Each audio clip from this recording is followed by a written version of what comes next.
प्रियजन, हम प्रत्येक जन चालीसा के दूसरा रविवार में प्रवेश कर रहे हैं।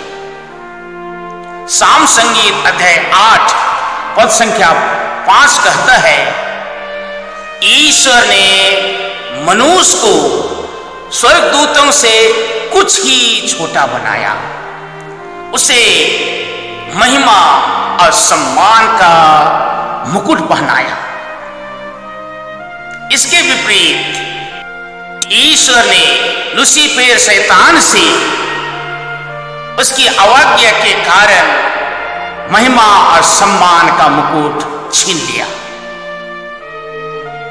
शैतान मनुष्य की महिमा और सम्मान के मुकुट के लिए ईर्ष्या करता रहता है। वह दिन रात इसी ताक में रहता है कि कहीं उसे अवसर मिल जाए। जब हम किसी एक पाप को अपने दिल मन में जगह देते हैं तो शैतान को इस पर कार्य करने के लिए अवसर मिल जाता है। इसी वजह से आदम हेवा ने जीवन वृक्ष के फल को छोड़कर भले और बुरे के ज्ञान के वृक्ष के फल को खाया और उनसे महिमा का वस्त्र छीन लिया गया। रोमियों के पत्र अध्याय 3 पद संख्या 25 बताता है कि सबों ने पाप किया और सबों से ईश्वर ने महिमा के वस्त्र छीन लिए। संत मत्ती के सुसमाचार अध्याय 4 बताता है कि आत्मा ने यीशु ख्रीस्त को निर्जन प्रदेश ले चला। यीशु ख्रीस्त को भूख लगी तो उन्हें रोटी की परीक्षा हुई। मंदिर के शिखर पर जीवन के गौरव की परीक्षा हुई। ऊंचे पहाड़ की चोटी पर भौतिकवाद की परीक्षा हुई। लेकिन यीशु ख्रीस्त ने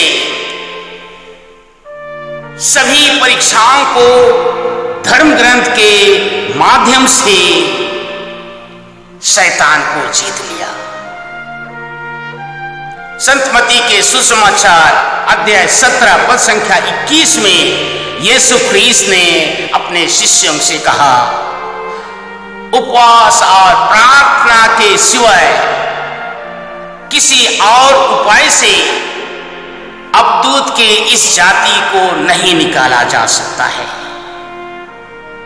अर्थात हम प्रत्येक जन को यीशु ख्रीस्त ने बताना चाहा कि उपवास और प्रार्थना के द्वारा शैतान की शक्ति को हम जीत सकते हैं। इसके बाद संत मार्कुस के सुसमाचार अध्याय 9 पद संख्या 2 से आगे बताता है कि यीशु ख्रीस्त ने पेतरुस, याकूब और जोहन को अपने साथ ले लिया। वह उन्हें ऊंचे पहाड़ पर एकांत पर ले चले और उनके सामने ही यीशु का रूपांतरण हो गया। उसके वस्त्र चमकीले और उजले हो गए कि दुनिया का कोई भी धोबी इतना उजला नहीं कर सकता था। उनके ऊपर बादल आकर छा गया और बादल से यह वाणी सुनाई पड़ी, यह मेरा प्रिय पुत्र है, इसकी सुनो। तबोर पहाड़ के रूपांतरण की घटना में मूसा और एलियस दिखाई देते हैं।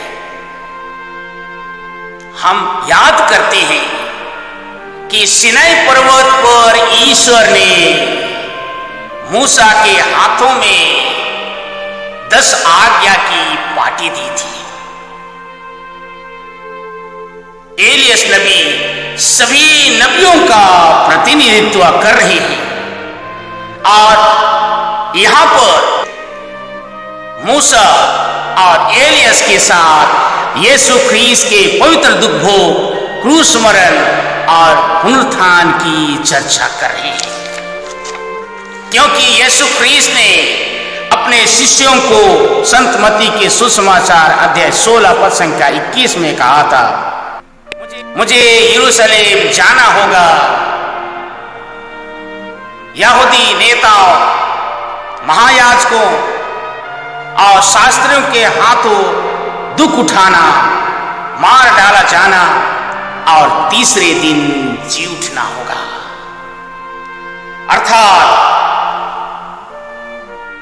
तबोर पहाड़ की ये परिदृश्य धर्म ग्रंथ और नबियों की भविष्यवाणी को प्रमाणित करता है। यीशु ख्रीस्त का दुख भोग बाय चांस नहीं हुआ, ये ईश्वर की योजना के तहत पर था। अतः दुख भोग के पहले ईसा के साथ मूसा और एलियस खड़े दिखाई देते हैं। मूसा और एलियस यीशु ख्रीस्त के अगल बगल खड़े हैं और बादल से वाणी सुनाई देती है, यह मेरा प्रिय पुत्र है। यह प्रमाणित करता है कि यीशु ख्रीस्त ईश्वर के द्वारा भेजे गए परम पावन पुरुष हैं। अब मेरे मन में प्रश्न उठता है कि यीशु ख्रीस्त पेतरुस, याकूब और जोहन को अपने साथ तहपोर पहाड़ क्यों ले चले? यीशु ख्रीस्त इन तीनों को अपने साथ आने के लिए चुना, जिससे ये जान पाए कि मैं कौन हूं। अपने इस महानतम और अकल्पनीय झलक को दिखाने के लिए इनको अपने साथ ले लिया। साम संगीत अध्याय 24 पद संख्या 3 और 4 कहता है, ईश्वर के पर्वत पर कौन चढ़ सकता है? ईश्वर के मंदिर पर कौन प्रवेश कर सकता है? जिसके हाथ निर्दोष हैं, जिनके हृदय निर्मल है, जो शपथ खाकर कभी नहीं धोखा देता। मेरे प्रियजन, यीशु ख्रीस्त के इस दिव्य दर्शन को एक झलक पाने के लिए ईश्वर की कृपा चाहिए। पेतरुस, याकूब और जोहन ने अपने से बाहर निकलकर, अपने में से ऊपर उठकर, हर चीज को छोड़कर ईश्वर के दिव्य दर्शन की एक झलक पाई, जो सदा सदा के लिए उनके मानस पटल पर छा गया था।